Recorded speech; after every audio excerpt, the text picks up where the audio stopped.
vlog, j'espère que vous allez bien. Ça fait longtemps qu'on ne s'est pas retrouvés comme ça pour pouvoir discuter ensemble, n'est-ce pas? Ça date de quasiment la mi-décembre, alors que s'est-il passé dans ma vie depuis? Eh bien, tout d'abord, il y a eu les vacances de Noël et comment dire, j'ai pas beaucoup lu pendant cette période-là. J'ai surtout joué, j'ai joué au DLC de ce jeu-là, Pokémon Écarlate. J'avais déjà joué au jeu en lui-même, mais j'avais pas joué au DLC, donc là j'en ai profité pendant les 2 semaines de vacances et je peux fièrement vous annoncer maintenant que ça y est, j'ai les 1025 Pokémon, je les ai tous attrapés, oui. Et sinon, écoutez, ensuite est arrivé le mois de janvier et alors là, j'ai hiberné. Voilà, clairement là, chaque année en fait, cette période de septembre jusqu'à la fin du mois de décembre, c'est tellement riche en événements, en sorties livresques, enfin il y a tellement mille et une choses à faire, à penser que dès qu'arrive le mois de janvier, je suis toujours à plat.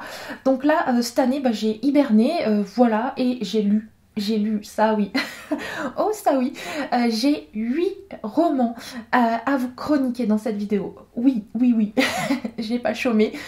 Bon par contre, si vous me connaissez un peu, vous savez que je vais pas vous chroniquer les 8 livres d'un coup. Vous les aurez tous les 8 dans cette vidéo, mais moi je vais vous le faire en plusieurs fois parce que ça en fait du blabla. Donc aujourd'hui on commence et on va déjà parler de ces 4 là. Pour commencer, pendant les vacances de Noël, pendant que j'étais en train de jouer à Pokémon, le seul livre que j'ai lu pendant les 15 jours, c'est La Petite Sirène et autres contes d'Andersen, dans cette version de Minalima publiée chez Flammarion Jeunesse. J'avais mis ce livre dans ma pile à lire du Cold Winter Challenge parce que je voulais principalement lire le conte de la Reine des Neiges qui est à l'intérieur, parce que si vous vous souvenez bien, ce livre-là ne parle pas que de la petite sirène, c'est en fait un recueil de contes avec 12 contes d'Andersen à l'intérieur, dont la Reine des Neiges. Bah finalement, j'ai lu les 12 contes de ce livre et pas que celui de la Reine des Neiges. Et je suis très contente parce que il y en avait que je connaissais pas du tout. Il y en avait que je connaissais juste de nom. Il y en avait que je connaissais, mais ça m'a fait vraiment du bien de retrouver la version d'Andersen parce que finalement, c'est les versions de base qu'avec le temps, en fait, il y a tellement de réécriture, d'adaptation qu'au final, ça fait du bien aussi de voir comment étaient ces contes au tout début, comment Andersen les a pensés. Donc du coup franchement ouais, je me suis régalée avec ces petits contes, ça se lit très très bien. Et puis l'intérieur du livre, je vous l'ai déjà montré dans une vidéo consacrée justement à ce bel ouvrage. Donc vous savez que comme d'habitude avec Minalima, c'est très très joli. Donc voilà, un petit régal cette lecture. Puis janvier est arrivé et ma première lecture de 2025 a été une relecture, celle du Trône de Verre de Sarah J. Maas, publiée chez la Martinière Fiction, qui n'est autre qu'une réédition de la saga anciennement appelée Keleana. On ne sait pas pourquoi cette saga s'appelait Keleana, vu que l'héroïne de cette saga s'appelle en réalité Selena. D'ailleurs, dans cette réédition, elle retrouve enfin son prénom en VO, et ça, on est content, voilà, puisque du coup, cette réédition a eu le droit à une petite correction au niveau de la traduction, donc trop bien, voilà. D'ailleurs, même, il y a un moment donné, notre héroïne, elle se retrouve avec... elle se retrouve avec sa chienne en fait, et ça c'est plutôt bien parce que dans les éditions précédentes de cette saga, c'était un chien, on ne sait pas pourquoi. De quoi parle cette saga? Si jamais vous ne le savez toujours pas, eh bien on y suit le personnage de Selena. Selena qui, au tout début de ce livre, eh bien, est en prison, dans une prison avec des conditions vraiment difficiles, où elle doit travailler dans des mines, où elle se fait fouetter, enfin vraiment... pas facile du tout. Et un jour, elle va recevoir la visite du prince qui lui propose de la sortir de là si elle accepte de devenir son champion. Puisqu'en fait, son père, le roi, organise un tournoi pour trouver son nouveau assassin, en fait, pour trouver la personne qui va devenir l'assassin du roi dans les années à venir. Et du coup, il va y avoir tout un tournoi auquel le prince, son fils, va participer, et le prince aimerait bien que Selena soit son champion, puisqu'en fait, eh bien, Celaena, elle a quand même toute une réputation derrière elle. C'est notamment une assassineuse réputée. Alors le mot assassineuse, on le trouvait déjà dans les éditions précédentes de cette saga. Il est resté, mais bon. Du coup, notre Celaena, elle va décider d'accepter ce marché parce qu'elle a plus rien à perdre. Hein. Elle vit quand même dans une prison aux conditions horribles. Et en plus de ça, elle sait que si jamais elle remporte le tournoi et qu'elle devient l'assassin du roi, au bout de quelques années, elle va pouvoir ensuite retrouver sa liberté, donc ça se tente. Donc la voici, elle accompagne le prince jusqu'au château, et arrivée au château, elle va rapidement se rendre compte que tout n'est pas tout rose là-bas, et qu'il y a notamment certains complots dans l'air. Voilà, j'en dis pas plus, mais en tout cas, c'est une saga que j'apprécie beaucoup. Pour l'instant, j'ai lu que les 3 tomes, et franchement, ça a vraiment du potentiel, j'ai vraiment envie de la continuer, d'aller plus loin. Alors oui, ce premier tome, comment dire, moi je l'aime vraiment bien, mais en fait Sarah J. Maas, elle a vraiment ce truc où parfois elle commence une saga et le premier tome de cette saga n'est pas vraiment le début de l'histoire, comme c'est le cas avec Un palais d'épines et de roses finalement, qui commence avec le tome 2, on va pas se mentir. Mais pour autant, le tome 1 n'est pas négligeable du tout, et là c'est pareil en fait avec les 2 premiers tomes de cette saga. Voilà, même si l'histoire commence au tome 3, ces 2 premiers tomes, ils nous apprennent plein de choses sur l'univers, sur les personnages, et ils sont vraiment très intéressants. Donc un petit plaisir de retrouver ce premier tome, et j'ai trop hâte que les suivants sortent, que je puisse relire tout ça, et puis après continuer et découvrir ce qui se passe dans la suite de cette histoire. Ensuite, sur un tout autre registre, j'ai lu Le ciel de Joy par Sophie Andriensen, publié chez Flammarion Jeunesse. Vraiment, là, on est sur une histoire radicalement différente, puisque on va y suivre ici le personnage de Joy qui n'a que 17 ans et qui va se découvrir enceinte.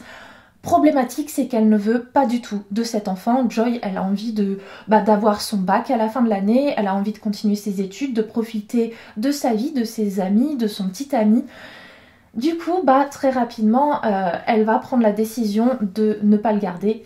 Problématique, elle est encore mineure, et c'est pas si facile que ça d'expliquer son choix aux gens autour d'elle, notamment déjà auprès de sa mère et de sa grand-mère avec qui elle vit. En fait, sa grand-mère a eu sa mère très très jeune et sa mère a eu Joy très très jeune. Du coup, même si pour elle, c'était pas forcément dans leur optique que Joy ait aussi un enfant très très tôt, elles accueillent la nouvelle vraiment avec joie.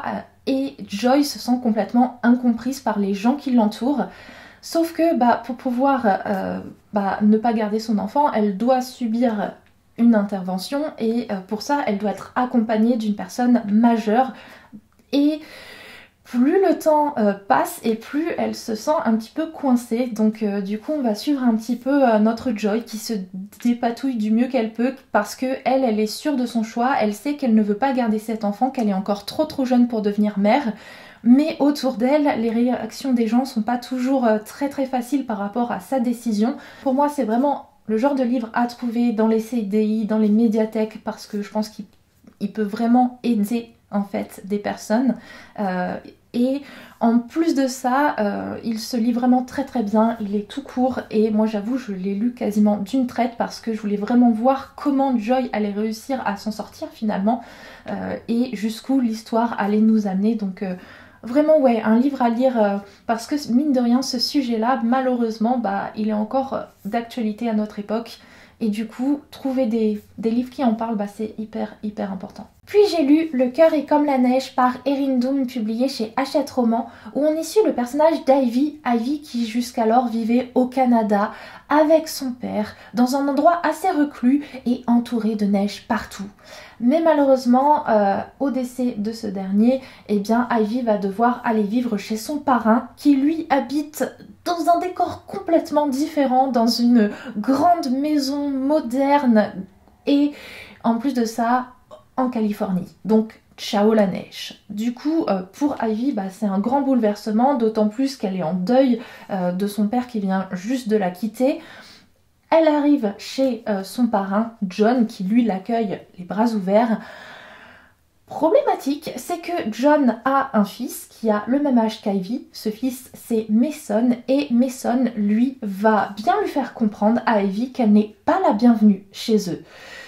Pourquoi ? Ivy l'ignore, d'autant plus qu'elle ne connaît pas Mason, puisqu'en fait, à chaque fois que son parrain venait la voir, elle et son père au Canada, ils venaient seuls. Du coup, Ivy n'a jamais eu l'occasion de rencontrer Mason. Donc, elle est hyper étonnée de le voir aussi horrible avec elle dès le départ, alors qu'ils se connaissent pas, qu'elle lui a jamais rien fait. En parallèle de ça, on va découvrir que le père d'Ivy, c'était un informaticien très très réputé qui a créé il y a quelques années quelque chose hyper dangereux et qui aujourd'hui est très convoité par des personnes qui pourraient bien faire un mauvais usage de sa création. Et aujourd'hui, ces personnes s'intéresse beaucoup à Ivy, vu que maintenant que son papa est décédé, ils se disent que sans doute qu'Ivy, elle sait où se trouve la création de son papa. Alors, ce petit livre qui est une romance contemporaine, eh bien sachez que même si habituellement c'est pas du tout mon genre de lecture, je me suis étonnée à avoir passé un très très bon moment en sa compagnie. En fait, vraiment c'était chouette. Voilà, je dis pas que c'était la romance de l'année, mais franchement c'est tellement pas mon type de lecture que là, honnêtement, j'ai été prise dedans. Et bon, déjà il y a plein de trucs qui m'ont plu dans ce livre. Il y a l'écriture. L'écriture de l'autrice, elle est vraiment super belle. Moi, j'ai pris plein de citations dans ce livre parce que vraiment, à chaque fois que je lisais, je trouvais que les phrases étaient bien tournées, bien écrites. Enfin, vraiment, ça m'a parlé. En plus de ça, j'ai beaucoup aimé les sujets évoqués, mine de rien, l'aspect deuil et du coup la santé mentale d'Ivy, le fait que notre héroïne, qui va du coup se retrouver dans le même lycée que Mason, elle va quand même réussir, même si lui la déteste, à se créer son petit groupe d'amis, à se sentir bien à l'intérieur de ce groupe-là, à être entourée de personnes. On est sur une romance, mais il y a quand même ce côté amitié que je trouve important, malgré tout, parce que les romances où il n'y a que les deux personnages et qu'il n'y a plus rien qui existe autour, moi j'avoue que c'est pas ce que je préfère. J'aime bien aussi quand les héros ont aussi leur vie sociale à côté, et je trouve que c'est hyper important. Et ce petit groupe d'amis en plus que notre héroïne va se créer, j'ai vraiment bien apprécié. J'ai apprécié aussi le fait que ça se lisait vraiment bien. Alors oui, c'est cliché.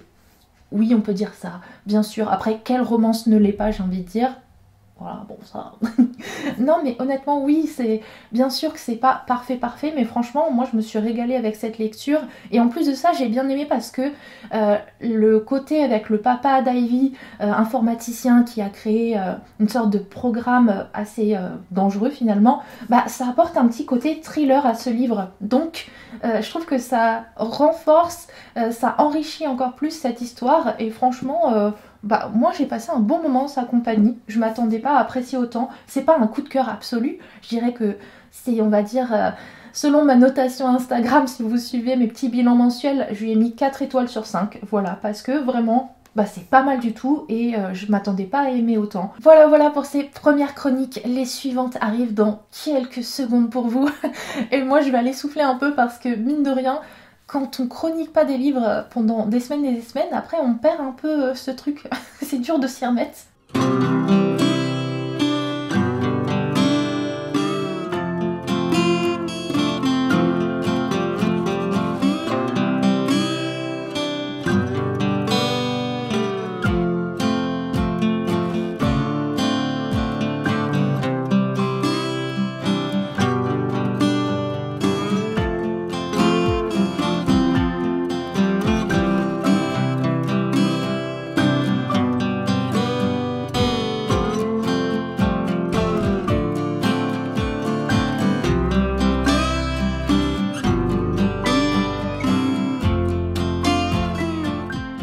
Aujourd'hui j'ai sorti le béret, ouais, je me suis regardée dans le miroir ce matin et je trouvais que j'avais vraiment zéro flow, non pas que j'en ai beaucoup d'habitude, mais je sais pas, aujourd'hui je me sentais insecure, donc j'ai mis un béret, écoutez. Et donc je vous retrouve pour vous chroniquer mes 4 dernières lectures romans qui sont juste ici, voilà, et comme ça après on sera à jour. Mais tout d'abord je vais vous parler de ceci.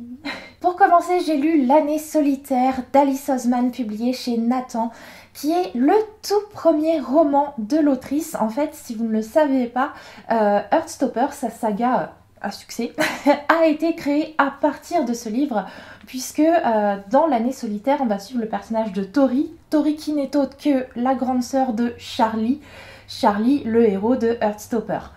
L'année solitaire, ça a été vraiment le tout premier écrit de l'autrice. Elle l'a écrit alors qu'elle était encore très très jeune. Et donc on va suivre ce personnage de Tori, la grande sœur de Charlie. Tori qui est au lycée, et Tori qui est un personnage souvent assez cynique. Elle se sent pas forcément très très bien dans sa peau, elle se sent très, on va dire, très seule. Surtout, non pas que la solitude la dérange en soi, mais surtout elle se sent seule dans sa façon d'être en fait. Elle ne trouve pas forcément autour d'elle des personnes qui sont peut-être aussi atypiques qu'elle, qui lui parlent, qui lui ressemblent, et même si elle a quelques amis, elle n'est pas forcément si proche d'eux que ça. Et donc on va suivre un petit peu son quotidien, voir un petit peu ce qui se cache dans la tête de Tori. L'année solitaire par rapport à Heartstopper, si vous vous demandez, ça se passe à peu près pendant le tome 4, donc pendant l'année où Charlie vit justement des moments difficiles, si vous voyez ce que je veux dire. D'ailleurs, c'est ce qui a fait que par la suite Heartstopper est né, justement parce que en voyant ce qui se passait dans ce livre pour le personnage de Charlie, les lecteurs et les lectrices voulaient en savoir plus sur ce personnage. Alice Oseman a donc décidé de créer sa saga de romans graphiques autour de Nick et Charlie, et on sait ce que ça a donné par la suite. Mais pour ce qui est de ce roman-ci, je dois avouer que par rapport à tout ce que j'ai pu lire sur les écrits d'Alice Oseman, c'est-à-dire tout ce qu'elle a sorti au final, voilà, je suis à jour, j'ai tout lu, tout ce qu'elle a sorti, je l'ai lu, et je dois dire que celui-ci, on sent vraiment que c'est un roman qu'elle a écrit alors qu'elle était encore très très jeune, et je pense que si elle sortait ce roman aujourd'hui, elle l'aurait écrit d'une façon un peu plus différente, parce que là honnêtement, oui, comme d'habitude avec les œuvres d'Alice Oseman, on va parler de santé mentale, mais j'ai trouvé que comparé aux autres œuvres de l'autrice, c'était fait de façon assez maladroite et pas assez poussée en fait. Tori, ce personnage qui est pas forcément très très bien dans sa peau, qui est encore dans cette période de l'adolescence où on se cherche, où parfois on n'a pas des idées qui sont toujours très joyeuses, où on est un peu perdu, et peut-être même qu'on peut parler de dépression pour Tori. Je trouve que tout ça, ça a été amené d'une façon peut-être un peu trop caricaturale. Je pense que vraiment l'autrice aujourd'hui, si elle devait réécrire un texte sur Tori, elle le ferait pas forcément de cette façon-là. Enfin, elle y mettrait plus de forme, et voilà. En tout cas, ça reste une chouette lecture parce que ça nous permet d'en savoir un peu plus sur Tori. Parce que aussi, elle va faire la rencontre d'un personnage masculin qui s'appelle Michael. Michael, lui aussi, il est atypique. C'est un personnage particulier. Et puis, entre les deux, va se créer, du coup, une relation assez spéciale que j'ai beaucoup aimé suivre dans ce livre. Mais au final, le fait que le personnage de Tori soit amené d'une façon un peu maladroite, et aussi le fait qu'il se passe pas grand chose dans ce récit, je dois avouer que c'est peut-être le livre de l'autrice que j'ai le moins apprécié, même si je l'ai quand même aimé. Honnêtement, c'est pas une mauvaise lecture, mais c'est vrai que je pointe ces petits défauts parce que forcément Alice Oseman m'a habituée à mieux. Puis avec mon amie Anaïs, en ce mois de janvier, on s'est lancé dans notre lecture commune du 3e et dernier tome de la saga Emily de New Moon, donc La quête d'Emily, par Lucy Maud Montgomery, publié chez les éditions Monsieur Toussaint Louverture. Donc ouais, ça y est, on a terminé cette trilogie. Et avant de vous donner un avis global sur la saga, bien évidemment, je vais vous parler de ce tome-ci sans spoiler. Un tome où on va retrouver le personnage d'Emily, Emily qui est plus adulte, mais aussi plus mélancolique. Dans ce tome-ci, il va lui arriver des choses parfois pas faciles, d'autres moments un peu plus joyeux, mais globalement, c'est un 3e tome qui, je trouve, est un peu différent des deux premiers, dans le sens où c'est énormément tourné autour des quiproquos amoureux. Et des quiproquos amoureux dans ce livre, il y en a un paquet. Beaucoup trop à mon goût, je dois l'avouer. Vraiment, au bout d'un moment, j'étais là, bon, ça suffit un peu. Surtout qu'il y a aussi beaucoup de complications pour peut-être pas grand-chose à chaque fois, en fait. Vraiment, l'autrice, elle a vraiment cherché à chaque fois à faire très très compliqué pour amener plein de situations, pour amener plein d'intrigues aussi, bien sûr. Mais j'avoue que de mon côté, c'était peut-être un sentiment de trop. par rapport à ça. En plus de ça, on a le retour du personnage malaisant. Vous savez, dans cette saga, il y a vraiment un personnage qui me met mal à l'aise. Je vous en avais parlé quand je vous avais chroniqué le tome 2. Il est de retour dans celui-ci. Bon, heureusement, il reste pas. Voilà. Mais ouais, du coup, ce tome-ci, je dois avouer que j'ai un sentiment... Enfin, j'ai aimé ma lecture, honnêtement. C'est une très bonne lecture. Mais c'est pas mon tome préféré de la saga parce que vraiment j'ai trouvé que ça portait tellement sur les quiproquos amoureux, sur des complications par-ci par-là que bon, moi j'avais peut-être un petit peu envie d'autre chose dans ce livre et finalement les chapitres qui m'ont peut-être le plus plu c'est aussi des chapitres où Emily elle arrivait à avoir du succès personnel notamment par rapport à son écriture puisque Emily depuis son plus jeune âge elle adore écrire et maintenant qu'elle est adulte eh bien ça y est en fait, elle commence à avoir un petit peu de succès et ça fait plaisir à voir parce que c'est sa réussite à elle, ça tourne pas que à travers de la romance. Et puis au-delà de ça aussi, par rapport aux amitiés d'Emily, j'avoue que si on doit comparer par exemple avec la saga de Anne de Green Gables, bah il n'y a pas à dire, je préfère la relation Anne et Diana, cette relation de meilleure amie, plutôt que celle qu'entretient Emily avec sa meilleure amie. J'ai trouvé que pour des meilleures amies, finalement, il y en avait une qui connaissait pas très bien l'autre. Et ouais, je sais pas. Non, en vrai de vrai, parce que c'est vrai que là je suis très négative à citer des défauts comme ça sur les livres que je lis, mais en vrai j'ai pas passé du tout un mauvais moment en la compagnie de ce livre. Juste honnêtement que c'est pas mon tome préféré, mais globalement cette saga je ne peux que vous la recommander si jamais vous avez aimé la saga Anne de Green Gables, la saga Emily de New Moon aussi elle va vous plaire parce que Emily c'est un personnage qui a énormément de caractère, qui a son petit truc à elle, son petit ego et du coup même dès son plus jeune âge, dès le premier tome, ça nous amène quelques sourires à chaque fois parce que voilà, elle a son franc-parler. En plus de ça, elle a sa passion pour son écriture et c'est hyper mignon en fait de la voir évoluer de tome en tome et justement dans ce tome-ci de la voir en tant qu'adulte accomplie, franchement. Et ouais, il y a les personnes aussi qui l'entourent aussi, sa famille atypique, ses proches, enfin vraiment...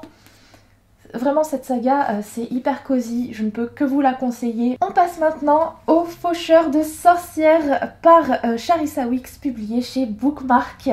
Ça y est, je me suis plongée dans cette romantécie polaire où il fait vraiment bien froid dans ce livre. Alors là, si vous cherchez une romantécie hivernale, celle-ci, quand on la lit, franchement, on se l'écaille. Déjà qu'il fait froid dehors, mais alors là, c'est double froid.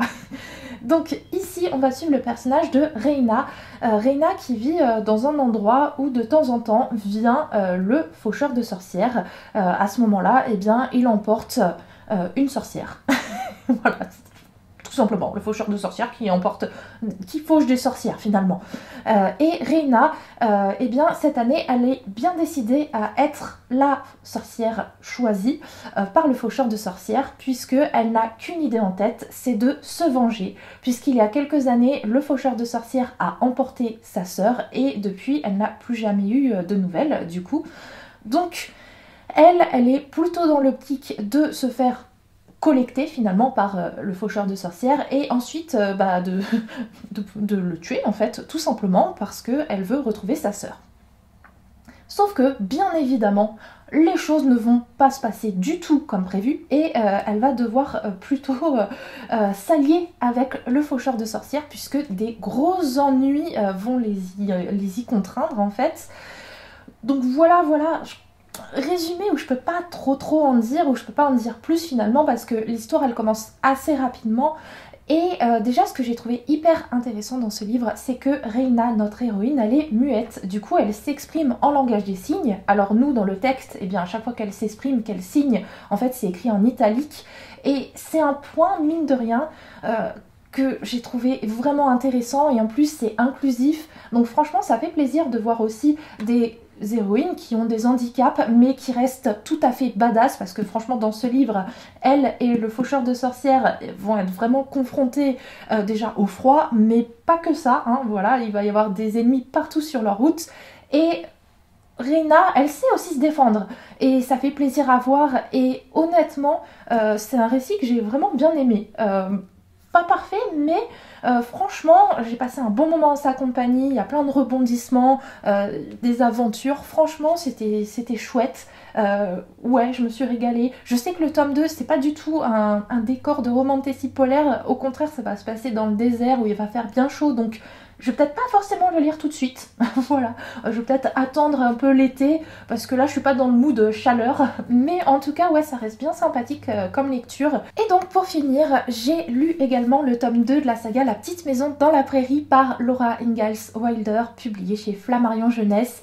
Un tome 2 où on va retrouver notre famille qui déménage et qui va s'installer près d'une ville qui n'est autre que Wildknott Grove. Et si vous avez regardé un petit peu la série, vous savez que c'est la fameuse ville, notamment où nos deux jeunes filles, Laura et Marie, les deux aînées de la famille, vont aller à l'école. C'est là où elles vont rencontrer notamment Nellie Olson, la petite peste, voilà. Du coup, on retrouve un petit peu de tout ça dans ce livre. Laura et Marie sont encore hyper jeunes, mais ouais, ça y est, elles vont enfin à l'école. Et pas que, parce que dans ce livre, parfois elles vont pas pouvoir y aller, parfois même notre famille, elle va se retrouver séparée, parce qu'il va y avoir des conditions météorologiques affreuses qui vont un petit peu leur tomber dessus, et du coup ça va pas être si simple pour elle, à notre petite famille Ingalls, de devoir se dépatouiller dans tout ça. Donc ouais, un petit tome tout doux, franchement, comme le premier, c'est vraiment une ambiance qui est hyper cosy, familiale, le genre de petite lecture à lire sous un plaid, près du feu, vraiment, c'est trop cette ambiance-là, cette saga. Et en même temps, il leur arrive parfois des choses pas faciles du tout à vivre à notre petite famille, et en même temps, parfois, il leur arrive aussi des petites anecdotes hyper douces, qui nous donnent le sourire, en fait, tout simplement. Donc, franchement, c'est une petite saga, mais dont j'aime énormément retrouver chaque tome, voilà. Pour l'instant, le premier ou le deuxième, ça m'a vraiment mis dans une ambiance hyper doudou, hyper cocooning, qui fait du bien. Voilà donc pour mes 4 dernières chroniques de cette vidéo, ce qui conclut mon Cold Winter Challenge 2024-2025, puisque ça y est, j'ai terminé ma pile à lire, la pile à lire que je m'étais concoctée pour le challenge. J'ai lu tous les livres sauf 2 abandons, donc je suis très contente de moi, voilà. Et maintenant que ceci étant fait, on va pouvoir se retrouver très vite et tout bientôt pour parler d'un autre challenge.